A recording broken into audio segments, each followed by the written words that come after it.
embaixadora Timor-Leste ba Japão, simu orientação husi primeiro-ministro Sanana Guzmão, atu continua serviço nebe mak embaixador cessante husi kela. Lia hirakne hato husi embaixadora Timor-Leste ba nação Sakura Japão, Maria Terezinha Viegas ba jornalista Sira, foi remata encontro o primeiro-ministro Kairala Sanana Guzmão e a Palácio Governo dele, sexta-feira né. Nia parte marca audiência o primeiro-ministro, atu husi orientação relaciona honinha cargo no dar embaixadora Timor-Leste ba Japão.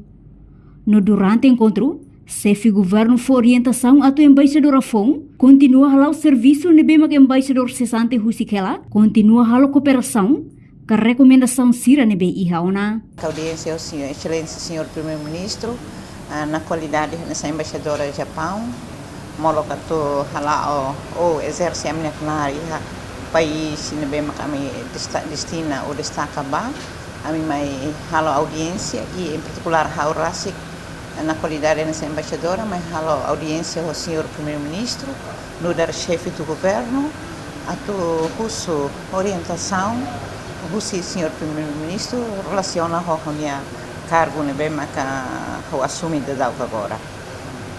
Russo orientação nebe maka o simo, kata recomendação o embaixador cessante nebe maka o que ela mais hau, a tu ba continua na fatin cooperação ou recomendações de bem aqui na liu ba cooperação de bem maka o senhor embaixador cessante halau tiona a cada coisa tem que continua e estreita liutan relações bilaterais entre nação e rua. Nós agradece ba cooperação de bem aqui desde que necessita hago itania independência to o hinloron cooperação sana dia tebes liu ba governo do Japão liu si shaika cooperação sarnene a realidade iha também danema kita tem que meter na fatin relação nebe makiha ona ba área hotu liu ba mobilidade de trabalhadores sira intensifica tan cooperação e capacitação recurso humano nia nomos área investimento. Portanto, embaixadora Maria Terezinha Simo Pose husi presidente república no dar embaixadora Timor-Leste ba Japão e loron sanulu racing walu fulan agosto tinaring rua ronul racing limane. Reportagem Fifanya de Carvalho, televisão Timor Post. Janela informação ba emogoto. Atua tem informação atual dia kliu. Kita haluha.